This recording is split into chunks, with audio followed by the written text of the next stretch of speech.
বরাক নদীর জল খানিকটা কমলেও শহরের নিচু এলাকাগুলি এখনো প্লাবিত রয়েছে। কিছু কিছু বাড়িঘর থেকে জল নেমে গেলেও বানভাসীরা এখনো ত্রাণ শিবিরেই রয়েছেন।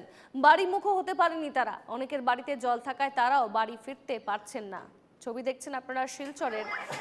শহরের নিচু এলাকাগুলি এখনো জলের তলায় রয়েছে। বরাক নদীর জল খানিকটা যদিও কমেছে, শহরের নিচু এলাকাগুলি এখনো প্লাবিত এবং কিছু কিছু বাড়িঘর থেকে জল নেমে গেলেও বানভাসীরা এখনো ত্রাণ শিবিরেই রয়েছেন। এই মুহূর্তে আমাদের সঙ্গে সরাসরি রয়েছেন আমাদের প্রতিনিধি পাপলু দাস। পাপলু, তুমি যেখানে রয়েছো ঠিক কি পরিস্থিতি, তারা কিভাবে থাকছেন, তারা কিভাবে দিন কাটাচ্ছেন?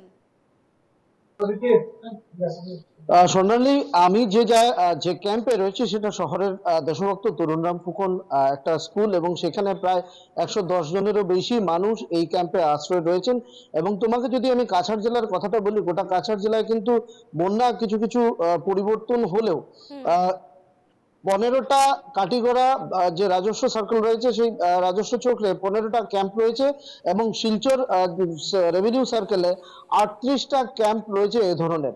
এবং প্রায় 10,000-এরও, গোটা আমরা কাছাড় জেলা এখন পর্যন্ত প্রায় 10,000-এরও বেশি মানুষ ক্যাম্পগুলোতে রয়েছেন। এবং ক্যাম্পগুলোতে ব্যবস্থা যদিও সরকার পক্ষ থেকে গ্রহণ করা হয়েছে, কিন্তু তাদের বাড়িঘরে ফিরে যেতে পারছেন না। অনেকের বাড়িতেই জল, বেশিরভাগ বাড়িতেই জল রয়েছে, এবং যে বাড়িগুলো এখনো জল জল নেমে গেছে সেই বাড়িগুলোর অবস্থা খুবই খারাপ।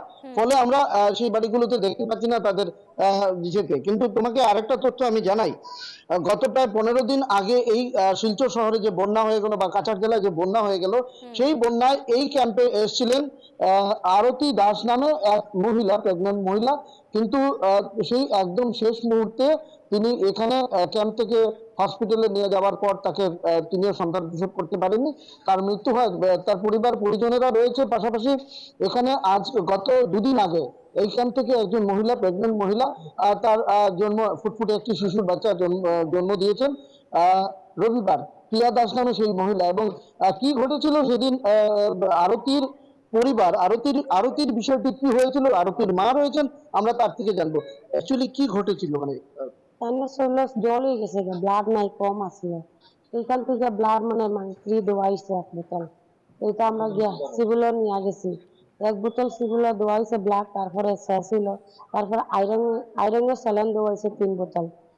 4 দিন রাখছে। 4 দিনের পরে তাই ছুটি দিলাইছে। ছুটি দিলাইছে, আমরা আনি নিছি। তারপরে আমরা কইছি সিজারের কথা কইছি, টাকা লাগবে।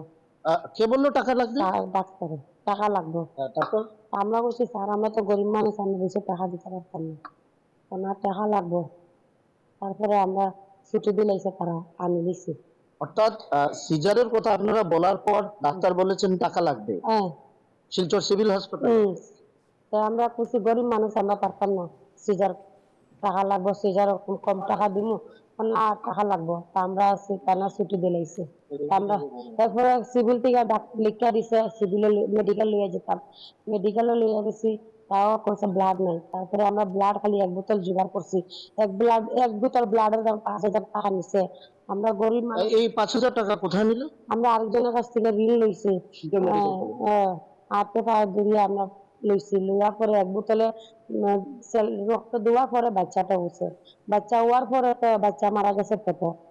বাচ্চা মারা গেছে। এরপরে দুপুরে 2টা সময় আমার মেয়েটা মারা গেছে, আইসি রুমে নিয়ে গেছে।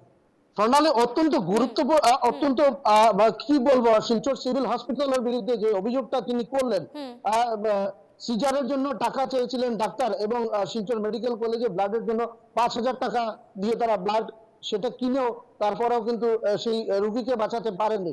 এটা নিয়ে অবশ্যই আমরা প্রতিবেদন দেখাবো। কিন্তু যে গুরুতর অভিযোগগুলো উঠে আসছে, এবং এই ধরনের যে ক্যাম্পগুলো রয়েছে সেই ক্যাম্পগুলোতে কি বেহাল অবস্থা রয়েছে, স্বাস্থ্যের পাশাপাশি খাদ্যের যে বেহাল অবস্থা রয়েছে, সেটা কিন্তু আমরা দেখাচ্ছি। যে কথাটা বলছিলাম, আপনাদের বাড়িতে যেতে অসুবিধা হচ্ছে না স্যার, বাড়ির মাঝে তো আগে তো জল আছে স্যার, তখন তো জল কমার পরে অনেকের ঘর বাড়িও ভাঙিয়েছে।